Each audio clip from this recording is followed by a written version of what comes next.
Got Big Dog Brett here talking up college football. His Georgia Bulldogs are the national champions. I'm sure he doesn't get tired of hearing that. Not at all.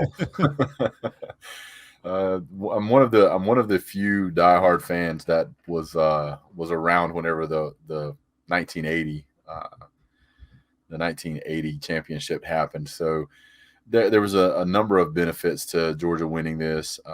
It was just such a magical season. If Georgia is ever able to top this, it would be very impressive to even have a roadmap to do that.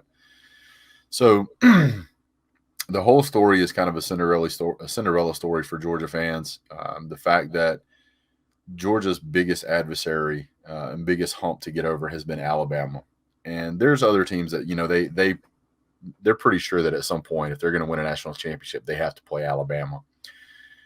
But Georgia has to stare at Alabama every day.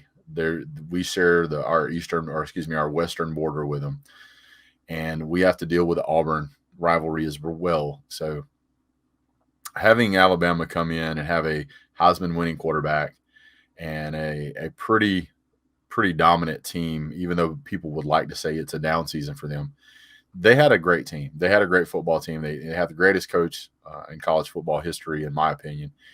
And Georgia had to play them twice. Georgia's mettle was tested in the SEC championship game, and they lost. And it was a matter of how they responded, and they responded extremely well. So Georgia wins that game with a pick six, the same way the same way Clemson lost the first game was with a pick six. First score of the season was a pick six. Last score of the season was a pick six. To win a national championship over Alabama was one of the greatest victories I've ever had as far as a college football fan, Georgia college football fan. But if we'd have won that over anybody else, I would have been ecstatic.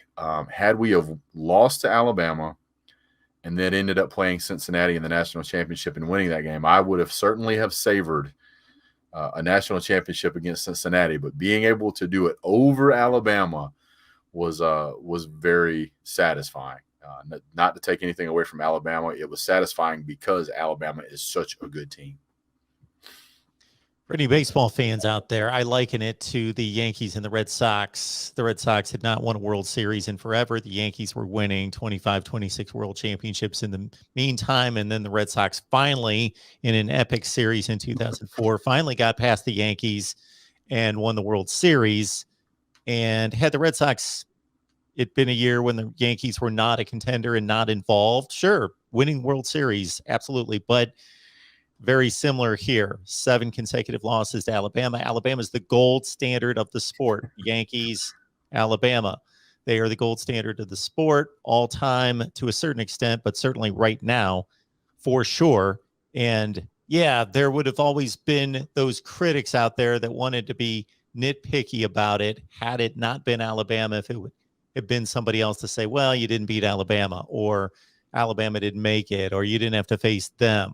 So you slayed the giant, the dragon, got that out of the way, and won the national championship.